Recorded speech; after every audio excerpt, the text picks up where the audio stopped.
Well, I'm out here along the Willamette River in Eugene, Oregon, out on a bike ride to Hayward Field to see the cool stadium that has been built a couple years ago for the University of Oregon's track and field team and it was because the runner Steve Prefontaine is famous for this area.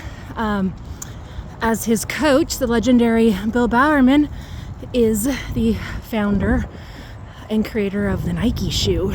So this is going to be fun to see this stadium that's really cool.